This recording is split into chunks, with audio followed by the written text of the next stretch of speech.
am alive. Hey, what's going on? Welcome and welcome back. My name is Durant Searcy. I am a singer, songwriter, producer, performer, actor. If you're nasty. And welcome to the house of the unofficial and sometimes, as you will see here, the unprofessional fragrance and skincare guru. Baby, after you've watched this video 50 million periodically times, listen on Spotify, all those good things, please subscribe. Subscribe.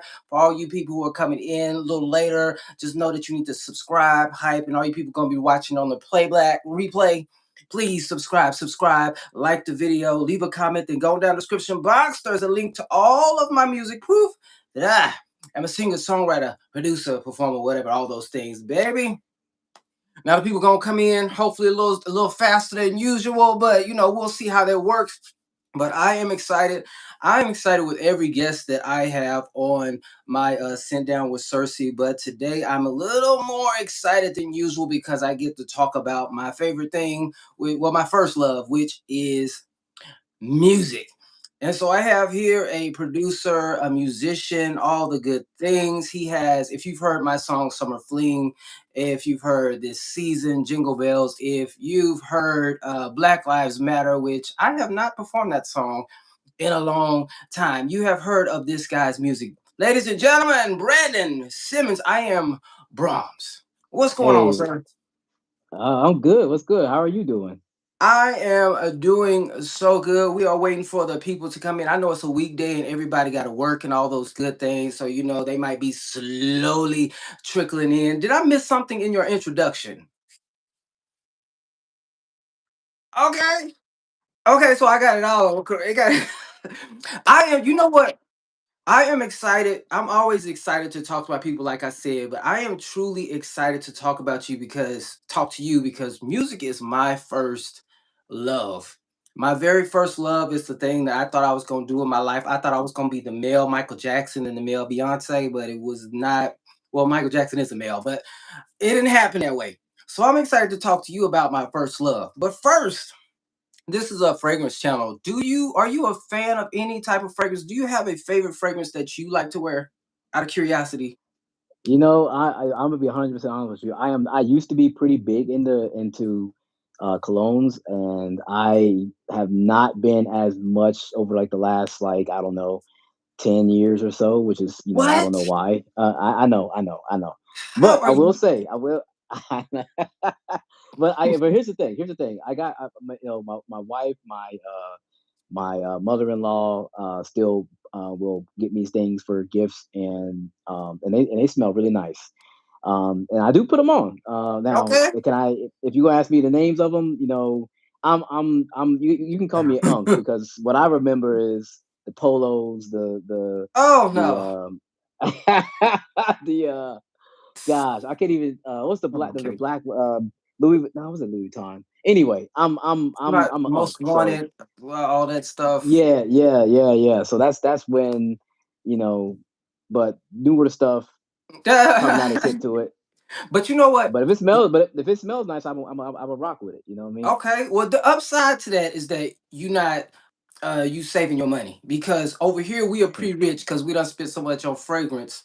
I have a car right here in my closet, and this is all my fragrance. I have a Hey, new it, car sitting in my closet. So we don't have that much time. So I want to get right into it. First of all, I said in the intro, you have done the music for my song, Black Lives Matter. Well, we'll talk about that first. That's mhm. actually how we met. Yep. So let's talk about how we met, which was on an app. I don't even remember what the app was.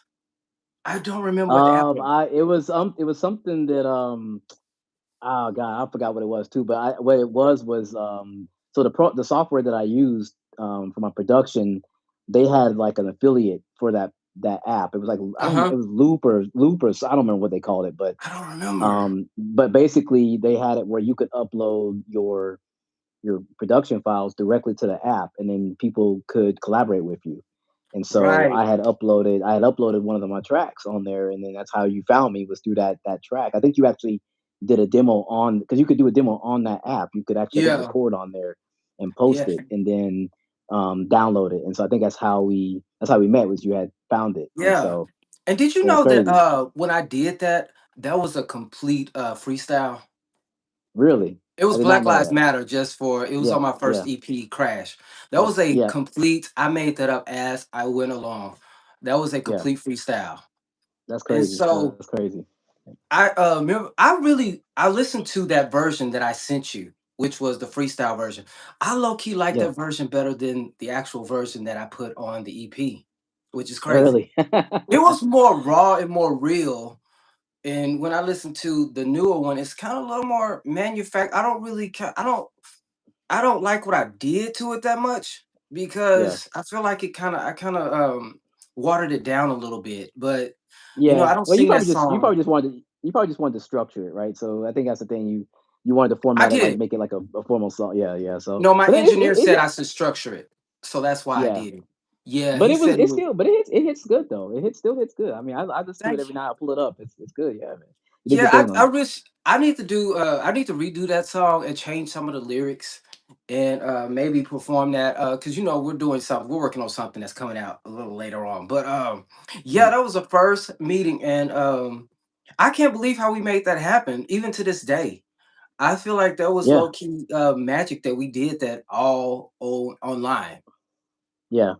Well, yeah, and that was the kind of that was like I was really excited about that because it was just one of those things that again technology, what it's done for creators and especially musicians Yeah, is being able to reach people who you probably would never have been able to reach before if it wasn't for things right, like that. right. So it was just yeah, it was awesome. It was awesome, and we've been able to keep stay locked in ever since then. Yeah, and that leads me into I think the next one was Summer Fling too, because I did Summer Fling on the same EP, Crash. But I Yep. hit you up because I felt like Summer Fling needed like a little punch. When I tell you, you brought that to the next. It was a universe I could not even have imagined that it went to. Well, I I appreciate loved that. how I you appreciate kind of that. flipped that. I really loved how you Yeah. flipped that. And so I knew then I was like, yeah, I got to work with him. Like in the future because the way you flip that is amazing. I love that one better than the original, but a lot of people like the Oh, original. I don't well, I know who a lot of appreciate that. That's people are. good. But I mean, my favorite is this season. yeah, it's my favorite too. This now I hit you up. I hit you now. First of all, you because I hit you up and I was like, hey, I need a Christmas song. I want to write a Christmas Yep. song. This is all Yep. I gave you, and you sent Yep. me some tracks. When you sent me that track, you knew I could make a Christmas song out of, or was it one of those things where you were just like, I don't know if he could do it, but he could try this one here. No, I remember because you said you needed a Christmas song, and I remember just going through things, and I just was thinking like, what sounded good, that what would feel like a Christmas song, and I remember, there's a few of them that I had, and I thought that one would work because it was kind of like your lane of you know, had the R&B elements, with Yeah, the what I call modern drum sounds or whatnot, yeah, but it just sort of had that Christmassy type of because it was warm, it was very warm, very yeah. melodic, and It that hit me that kind of made it, instantly when because yeah, and it just you sent me a lot of stuff that you worked on, but that one like hit mm, me like this, and I wrote that like really yeah, fast. I'm a yeah, and I mean, songwriter. yeah, yeah. But I tell you what, I mean, I still play it. I love it. I actually, yeah, Yeah, yeah, I actually, you got I got some of my friends on bought it off of Amazon or something. I think they got, really. so yeah, yeah. So yeah, no, it was good. You did your thing on it, and no, So I agree. It's probably our favorite. thank you. And can I ask you something because there's kind of a debate in the music world. Mhm. What actually qualifies somebody to be a producer? I keep saying that I'm a producer. I want to know, should I take that out of my title because people have different definitions of what that is. What do you say is who's a producer? What type of individual? I mean, a producer is basically like a director. I mean, that's really the definition. I think when you get into hip hop and specifically with like rap, and starting maybe in the '90s, where people Hmm. were making beats, right? They make the beats and they send the beat over to the artist, and the artist would put their stuff on it. Then the person that was the beat maker, quote unquote, would be credited as a producer, even though technically, really, Yeah. if they weren't really directing anything, they were really more of a songwriter because they basically did the music. The beat is really just nothing but the musical elements, right? So, Okay. but it's just one of those things that kind of stuck, with terminology. But honestly, producing is really putting everything together to make the song. So it's like, again, you think of it like as a Quincy Jones, think of it even like a Dr. Dre, you could think of it Right. like some of Rick Rubin, somebody, or even Yeah. some of these people who a lot of rock producers, like a lot of rock producers, they're not playing any instruments. They're trying Right. to, because all the bands can play their own sounds, right? They make their own music. What the producer is doing is taking that and making it, polishing it. Saying, okay, we this is the format we need to do.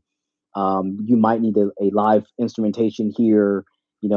Whatever, what kind of sound are we trying to achieve, right? And Right. trying to get that, and that's really what a producer is. So, um, if you are doing those kind of things, then yeah, you absolutely can be a producer, and no, don't have to play any instrument. Although I would say a voice is an instrument, right? But Yeah. um, you don't necessarily make the music and not, it to be a producer. You can produce like a lot, you can even talk about vocal producing, vocal production. You put together all the vocals, all of the melodies, Yeah. all of the harmonies, the background vocals. That's vocal producing. So you're still a producer, right? So that's what qualifies it, in my opinion. Certainly it's debatable, but Okay. if you think about the history of it, because I'm a music nerd, so I Yeah. go far back. Producer has always been more of a director of a movie, right? That's kind of the best way to look at it, analogy wise. I don't remember what that Cardi B song was, but it was one that came. I think it was like what or something like that. Hmm. People were kind of giving her a little bit because she said it was a freestyle, but there were a Yeah, lot of writers on the freestyle, and one of the producers said, because we made the music, helped her make the music, we're going to be listed as a writer. And I correct. thought that was my first time hearing something like that because I thought Well, it's she because freestyled it. well, she freestyled the lyrics, right? But Yeah. if they producer made it the track, or collaborated on the track, they are considered a songwriter because you're a composer, right? So the writers that are usually listed on the records, they consist of the lyricist, and they consist of the person that does the musical composition.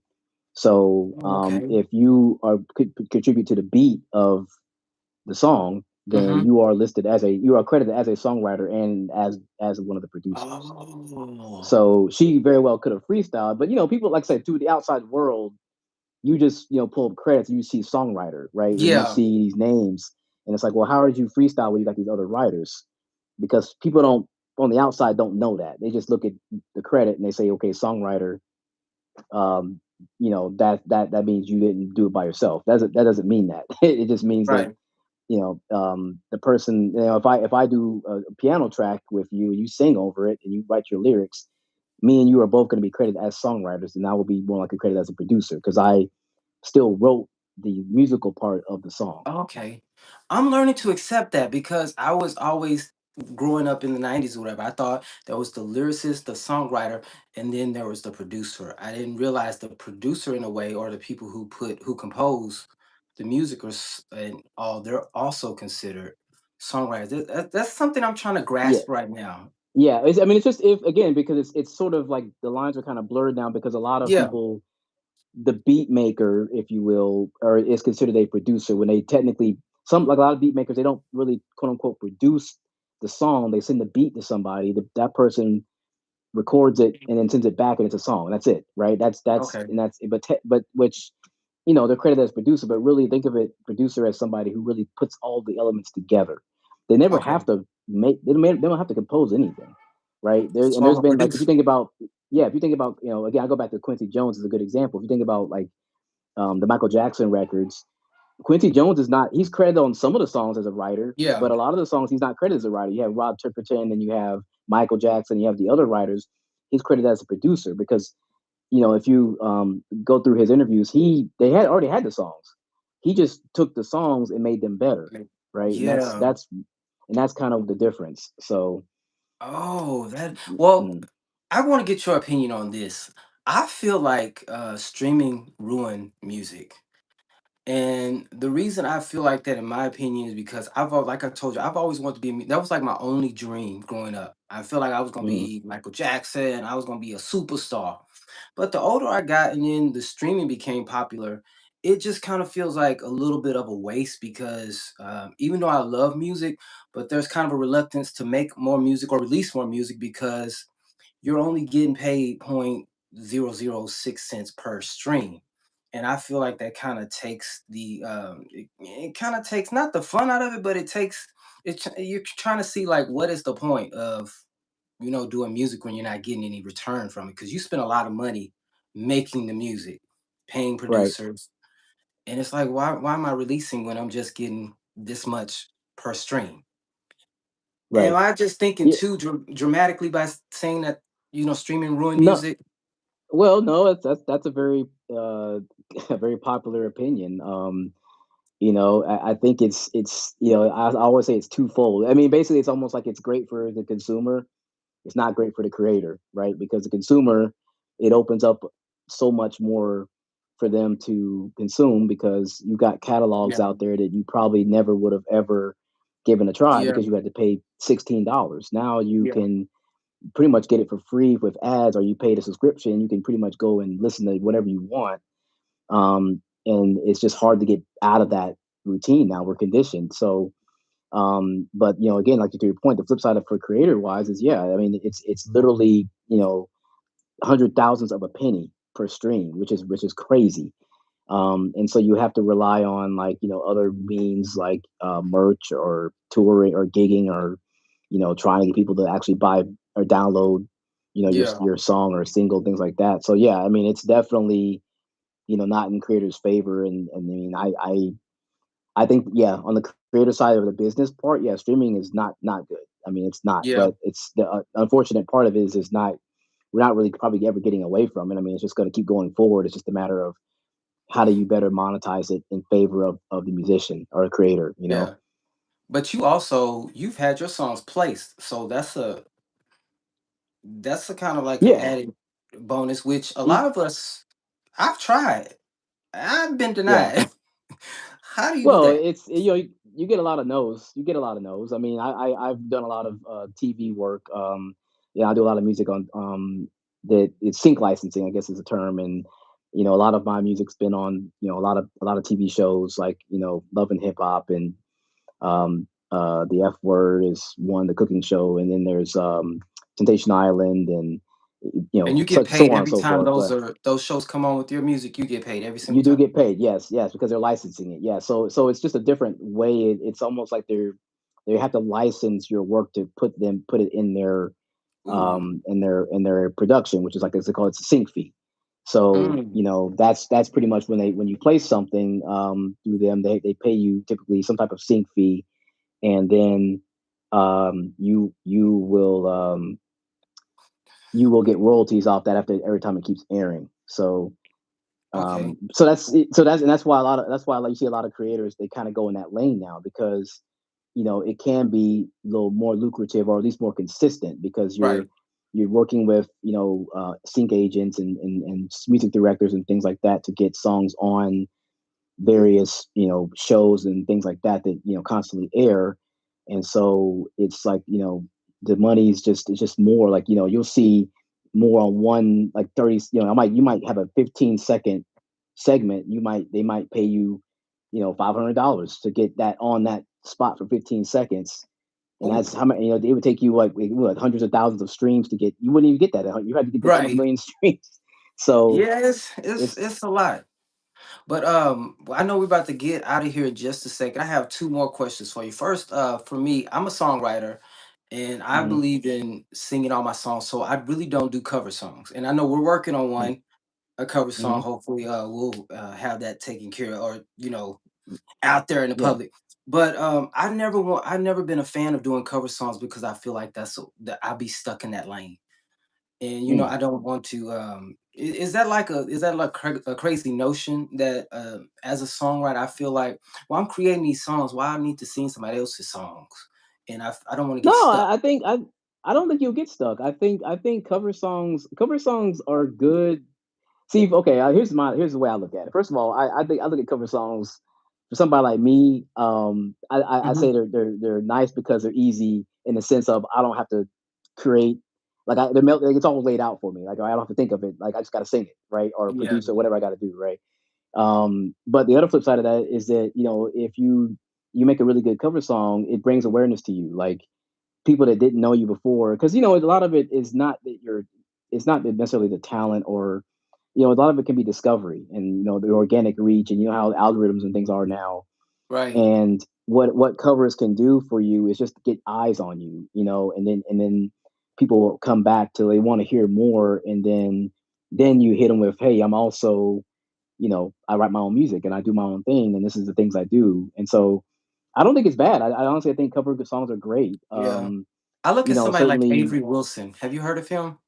Yeah. Uh-huh. Uh-huh. He's a great, amazing singer, and I feel like he's kind of because he does his own music, but people are constantly seem like they want him to do covers. They never seem like they're interested in his original songs, Yeah, which I I mean, guess he might have did so good. He might have did too good on the covers. He did too good. He's so good at they all they want to hear it. Hey, I want you to cover this. I want you to cover that. I want you to cover this and cover that. maybe that's what But it but is. again, yeah. But I mean, again, I think that he's still. I'm sure if he pops up with his original music, people will. He has fans that will digest it because they come for him, and Yeah, that's kind of what I mean is that if he yeah, didn't do any of the covers, would you know of Avery Wilson? Like, probably you might. Some people might here and there, but yeah, I think he's broadened his audience. He's got more eyes on him, and then as he can do his own thing, yeah, you're gonna lose some people who only want to hear the covers, but you're still gonna gain the audience yeah. that just like wants you for you, right? And that's my take on that. All right, well, we're about to let you go, but I want to know what do you have coming up for the future aside from our Duran Bernard cover? Oops. Our Duran Well, Bernard cover. I'm actually working on a track now. My first This is actually a first for me. I'm actually going to do an acapella track. I won't. I guess you could almost say it's a cover. It's really public domain, so I don't know if you count it as a cover. But it's an old Okay. Christmas hymn called How Great Our Joy." And I'm I've working never on heard that that. right now. It's kind of it's not as common as a lot of the other hymns, Yeah. but it's one of my favorites that I did when I was in high school. So I'm actually working on it as we speak, and hopefully it'll be out in the next several days here. And then outside of that, it's just various projects for TV that I'm looking at right now. Just doing some stuff Okay. for You got to give me on one of them. You got to give me on one of them songs so I can be on Love Is Blind and all them Netflix shows you be getting hooked up in. Oh yeah, we could definitely jump on that. We could definitely But jump all on right, it. Mr. Simmons, I appreciate you. I'm gonna have a link to all your websites so if they want to make a song to your track, now they're gonna have to pay you. They're gonna have to pay you. But I'll leave a link down there in the description. I appreciate you for taking the time to talk to me. I know you are busy, so I'm gonna let you go. And hopefully you all will check him out. Well, you can check him out by listening to my song Summer Fling 2 this season, Jingle Bells, and Yep. Cameron Kelly, as well as Black Lives Matter Yep. and more to come. Okay. Yep. All right, then. Y'all take care of yourself and everybody around you. Hey, just as best as you can. I appreciate you, Brandon, Mr. I am Brahms. All Oh, right. hey, Talk hey, to y'all later. thank you again. Thank you again for having me. I appreciate that. No problem at all. Thank you so much. Have a great week. Thank you. Bye bye, y'all. All right, you too.